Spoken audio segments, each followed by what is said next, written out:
Siema, tu Wahacz. Zapraszam na test Seata Ibiza, czyli małego hatchbacka dla osób, które lubią jeździć samochodami, a nie tylko docierać nimi do celu. Egzemplarz, który dostałem, jest już po liftingu. Mamy też tutaj bardzo hojną konfigurację, ponieważ pod maską jest topowa benzyna 1.5 TSI 150 koni połączona z automatem. Mamy też najbogatszą wersję wyposażeniową FR i jeszcze wzbogaconą o dodatki. Startujemy! FR jest skrótem od słów Formula Racing, przy czym sportowe zmiany w tej odmianie sprowadzają się głównie do tematów estetycznych, no i dodatkowo FR oznacza najbogatszy poziom wyposażenia. Wracając do kwestii designu, decydując się na FR, liczyć można na lakierowany na czarny połysk lusterka i słupki drzwi, inne detale wlotów powietrza z przodu, dodane podwójne atrapy końcówki układu wydechowego z tyłu, a także 17-calowe felgi aluminiowe. W FR dostaje się też w standardzie światło LED z przodu i z tyłu, których nie można zamówić nawet za dopłatą do niższych odmian i one również wpływają na ogólny wygląd. Egzemplarz testowy został w tym obszarze jeszcze dopieszczony, bo pojawiły się w nim 18-calowe felgi za 2276 zł, niebieski lakier metalik za 2707 zł, a szyberdach za 4138 zł dodaje przy okazji pewną dwukolorowość nadwozia. Ibiza jest moim zdaniem wdzięcznym obiektem dla takich dodatków, ponieważ mamy tutaj do czynienia ze zwartym i dynamicznie zaprojektowanym małym hatchbackiem, który bardzo dobrze i lepiej moim zdaniem niż nowsze i zawierające więcej obłości modele wpasowuje się w hiszpański temperament kojarzony z Seatem. Lifting na zewnątrz nie wprowadził wyraźniejszych zmian. Odświeżenie skupiło się za to na wnętrzu i taka strategia mi się tu podoba, bo o ile nadwozie dobrze zniosło upływ czasu, to kabina była już przestarzała, a teraz dostaliśmy zupełnie przeprojektowaną deskę rozdzielczą z wyniesionym ekranem i ciekawszymi kształtami, co zupełnie odmieniło odbiór tej kabiny w pozytywnym znaczeniu tego słowa. Zmiany doczekała się również kierownica, która jest teraz dodatkowo wykończona lepszej jakości skórą niż wcześniej. W wersji FR mamy przyozdobienie czerwonymi szwami oraz stosowny napis. W egzemplarzu testowym czerwień spotkać można również na pasach, co jest przyjemnym dla oka detalem. Czerwień na pasach bezpieczeństwa jest jedną z części pakietu Red za 2231 zł, w ramach którego dostaje się też czerwone zaciski hamulców i co najważniejsze adaptacyjne zawieszenie Dual Ride, o którym powiem trochę więcej później.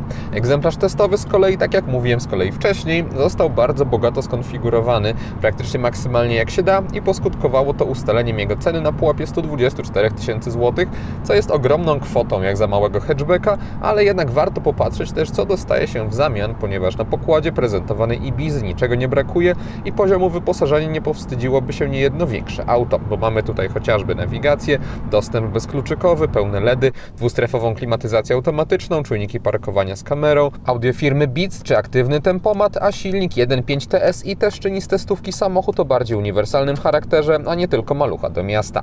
Cennik Ibizy jest jednak tak pomyślany, że można dosyć precyzyjnie stopniować cenę i dodawać do tego modelu czy to stylu, czy mocy, czy wyposażenia, więc osoby poszukujące tańszych wariantów też powinny znaleźć pułap cenowy odpowiedni dla siebie. Szkoda tylko, że wersja FR zamyka część opcji tylko dla siebie, przez co w pewnym momencie w cenniku niektóre osoby napotkają na ścianę. Gdyby ktoś celował w rozsądniejszą cenowo i bardziej miejską konfigurację, to może być nią lekko doposażona wersja Style z benzyną 1.0 95 koni i manualem za około 85 tysięcy złotych. A ile taka życiowa Ibiza kosztowałaby w leasingu operacyjnym, powiem na przykładzie oferty partnera Wahacz TV, czyli firmy Carlis Polska. W cenach netto 20% wpłata własna to 13 821 zł, a wykup końcowy na poziomie 30% to 20 732 zł. Przyjmując 4-letni okres leasingu, jego miesięczna rata to 1095 zł. Link do oferty, gdzie można poprzesuwać suwaki pod swoje preferencje, wrzuciłem w opisie filmu, tak samo jak ten do wynajmu długoterminowego na Ibizę, a sporo innych modeli znaleźć można po prostu wchodząc na carlispolska.pl. Testowany Seat waży niewiele ponad 1100 kg, zatem 150 koni ma w takim modelu inny wydźwięk niż w jakichś większych samochodach i oznacza takie przyspieszenie od 0 do setki.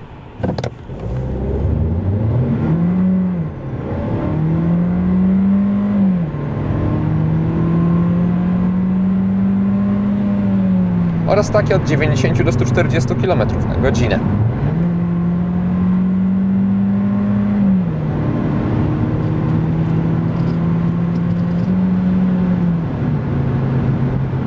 Osiągi zapewniane przez 1.5 TSI w testowanej Ibizie nie są jakieś brutalne na poziomie hot hatchy, ale po prostu jak na małe auto obecna moc gwarantuje tu naprawdę fajną i konkretną reakcję na wciśnięcie gazu i o ile czas takiego czystego sprintu do setki specjalnie wrażenia nie robi, to odczuwalnie dynamika wypada bez zarzutów, bo testówka dziarsko wyrywała do przodu i ochotę do przyspieszania czułem też jadąc na drogach szybkiego ruchu, dzięki czemu na bezpieczeństwo, na przykład wyprzedzania, nie mogłem narzekać.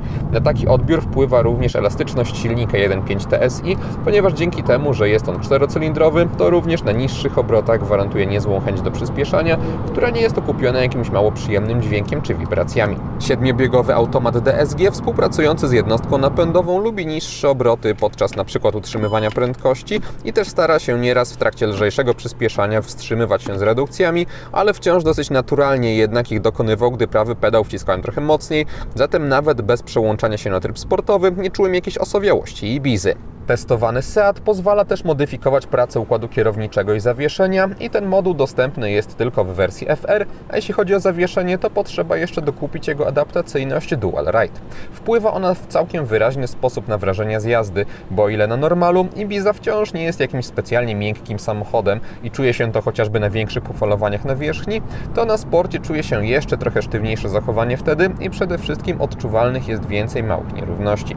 Biorąc pod uwagę jednak ogólny charakter testowanego auta, to mimo wszystko bardziej podobały mi się sztywniejsze ustawienia, podczas gdy w większości powiedzmy zwykłych modeli z regulacją twardości amortyzatorów od takich ustawień stronie. Tutaj bardziej zwarte zachowanie na zakrętach było jednak ok, chociażby za sprawą układu kierowniczego, który na sporcie stawia umiarkowany opór, ale ogólnie cechuje się on również naprawdę przyjemną bezpośredniością reakcji i precyzją, dzięki czemu Ibizą aż chciało mi się jeździć trochę ostrzej. Nie kusi ona do złego na takim poziomie jak hot hatche i ma w sobie jednak cywilny rozsądek, ale zarazem jest świetnie zestrojona, aby być autem do lekkiej zabawy, ale bez obawy o wysoki mandat. Domyślnie w Ibizie dostaje się aktualnie system inforozrywki z ekranem 8,25 cala. Aby mieć to co w egzemplarzu testowym, czyli 9,2 cala wraz z fabryczną nawigacją, trzeba powiększyć cenę samochodu 3466 zł. Szata graficzna jest wspólna z tym, co dostaje się w najnowszych modelach SEATA, ale oprogramowanie względem np. nowego Leona nie jest takie 1 do 1 przeszczepione, ponieważ chociażby na ekranach domowych w ten sposób nie można zmieniać źródła dźwięku, no ale i tak zakres informacyjny, który tutaj się dostaje, jest ok. Na dole mamy dodatkowo belkę, gdzie można sobie dostrajać zawartość i mieć zawsze skróty pod ręką, gdy się wejdzie w jakiś skrót. No to bardzo szybko się tutaj wszystko ładuje, bez żadnej zwłoki. Interfejs jest nie tylko estetycznie wyglądający, moim zdaniem naprawdę przyjemnie się te wszystkie ikonki tutaj prezentują, ale również jest logicznie zaprojektowany i nie ma problemów, aby dokopać się do różnych funkcji i to wszystko sprawnie obsługiwać. Dodatkowo jest świetna reakcja na dotyk, bardzo dobra jakość wyświetlonego obrazu, dodatkowo integracja ze smartfonami. Zatem ten system do najtańszych nie należy, no ale odwdzięcza się naprawdę dobrym działaniem. Mniejszej dopłaty wymagają elektroniczne zegary z ekranem 10,25 cala, bo 1271 zł. Jeśli chodzi o to, co można na tym zestawie wskaźników umieścić, no to jest wiele tych rzeczy, ponieważ wewnątrz, pomiędzy tarczami można albo mieć taki standardowy komputer podróżny, informacje z systemu bezpieczeństwa, nawigację, z systemu audio, z telefonu, więc niczego tutaj nie brakuje. Można też, chociażby mając odpaloną mapę, zmieniać takie ogólne widoki i wtedy tarcze znikają. Są inne kompozycje, bardziej eksponujące właśnie te informacje, które mogą się znaleźć na środku, więc jest to bardzo udane rozwiązanie. Przy tej cenie akurat lekko ponad 1000 zł, warte moim zdaniem rozważenia. Elektronicznym zestawem wskaźników steruje się z prawej strony kierownicy w łatwy sposób. Mamy też tutaj zmianę piosenek, odbiór, odrzucanie połączeń, zmiana głośności jest z lewej strony niesymetrycznie, co może wymagać chwili przyzwyczajenia. Z lewej strony steruje się też tempomatem. Kiedyś za ten moduł odpowiedzialny był joystick za kierownicą, teraz wszystko zostało tutaj umieszczone, wszystkie przyciski, więc jest ich trochę więcej, ale i tak do ich rozmieszczenia można się łatwo przyzwyczaić. Po staremu pozostał za to panel klimatyzacji i dobrze, ponieważ ma on wciąż w pełni fizyczną formę, a rozmieszczenie przycisków sprawia, że lepiej się go zaprojektować nie dało. Szkoda, że trochę niżej. Mamy dwa porty USB do ładowania, oba są w standardzie C, chociaż jedno w standardzie A by nie zaszkodziło. Jest tutaj także mata do indukcyjnego ładowania telefonu.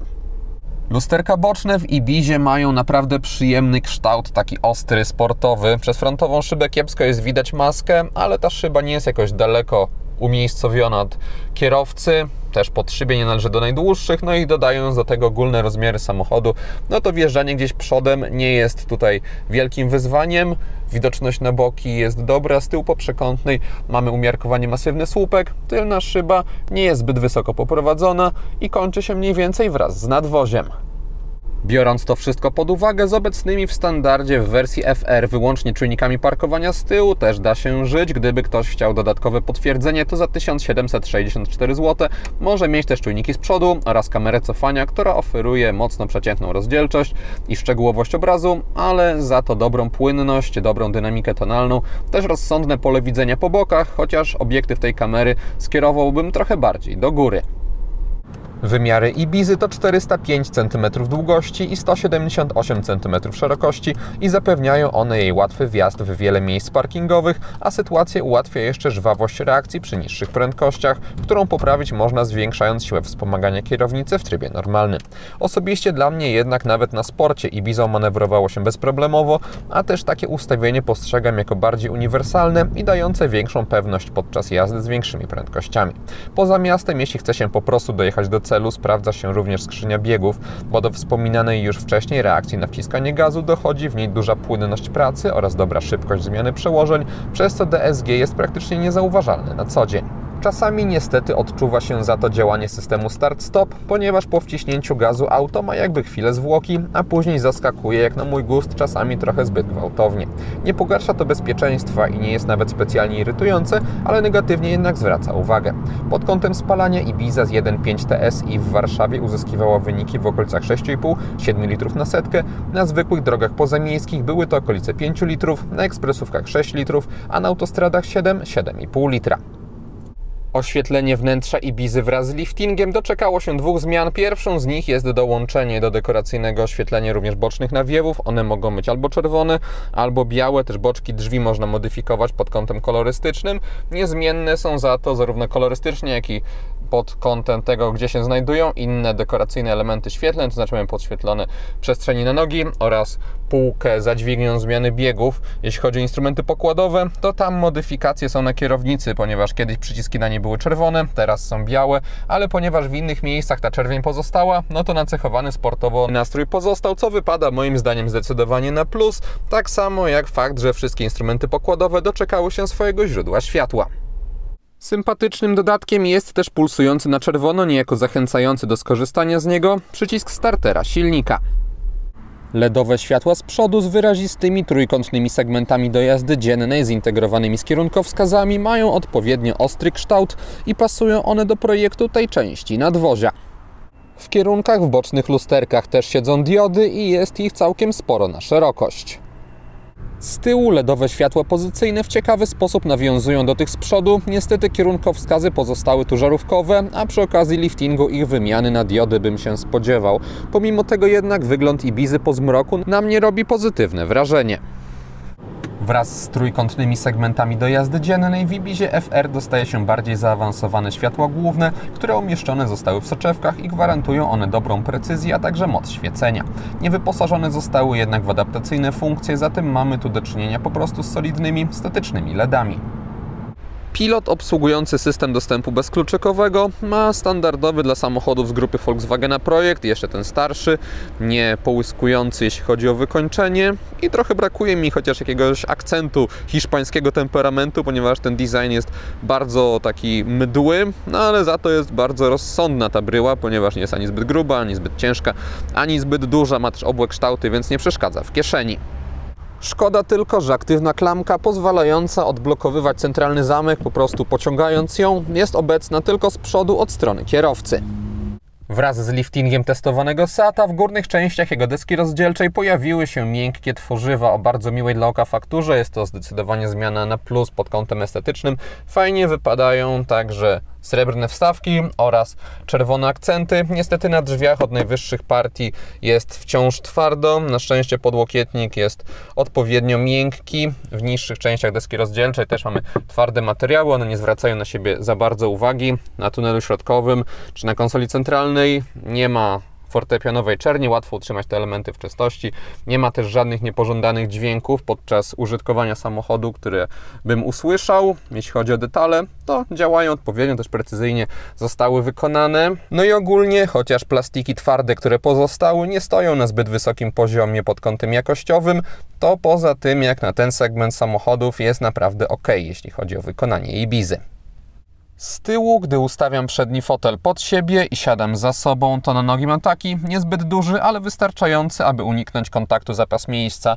Obecność szyberdachu nie wpływa na ilość przestrzeni nad głową, ponieważ jego osprzęt kończy się mniej więcej tutaj, w naturalnym ułożeniu głowa ląduje tutaj i w moim przypadku przy konkretniejszym wyprostowaniu się lekko stykałem się włosami z podsufitką. Tunel środkowy w testowanym modelu jest w dużym stopniu wystający. Tylna kanapa prezentuje się tak, nie ma co w niej liczyć na rozkładany podłokietnik. Bagażnik Ibizy ma 355 litrów pojemności, niezbyt wysoki próg załadunkowy, umiarkowanych rozmiarów otwór, zwłaszcza lampy wcinające się na szerokość powodują taką ocenę. Mamy tutaj także regularne kształty. Po bokach w kufrze mamy w dosyć niefortunnym miejscu ulokowane haczyki na jakieś torby, są też opaski pozwalające stabilizować niektóre rzeczy, na przykład gaśnicę. Podłoga jest dwupoziomowa, może być albo wyżej położona, albo można ją w łatwy sposób obniżyć. Pod nią w testowanym egzemplarzu znajduje się dojazdowe koło zapasowe oraz element systemu audio firmy Beats. Maksymalne zdolności ładunkowe samochodu to 1165 litrów. Przy półce bagażnika w wyższym położeniu można liczyć na z grubsza płaską podłogę z jedynie lekko unoszącymi się oparciami. Podsumowując, kolejny kontakt z Seatem Ibizą, już tym razem po liftingu, zrobił na mnie bardzo pozytywne wrażenie, bo dotychczasowa bolączka tego modelu w postaci mało ciekawego wnętrza zniknęła, a dobrze zbalansowane właściwości jezdne pozostały i sprawiają one, że przejażdżki testówką po prostu sprawiają frajdę. Niestety moje wrażenia opierają się o konfigurację, która jest bardzo droga i pewnie niewiele osób się na nią zdecyduje, a przez ukształtowanie cennika i ekskluzywność dla FR, na przykład lepszych LEDów czy wyboru trybów jazdy, nawet wersja Style odstaje od tego, co dostałem do jazdy. Też litrowe TSI nie zapewni tak pozytywnych wrażeń jak 150 koni z testówki, zatem warto brać na to poprawkę, ale jeśli ktoś może na Ibizę wydać trochę więcej, to dostanie wtedy dający dużo przyjemności z użytkowania mały samochód. I to wszystko, co przygotowałem o Ibizie. Dziękuję za uwagę i mam nadzieję, że jej test się podobał. Jeśli tak było, zachęcam do dania temu filmowi łapki w górę. Będzie mi z tego powodu bardzo miło. Zainteresowanym przypominam o Carlis Polska i ich ofercie, a jeśli ktoś nie ma, to zapraszam również do subskrypcji kanału, ponieważ kolejne materiały na Wahacz TV pojawią się już wkrótce. Na razie!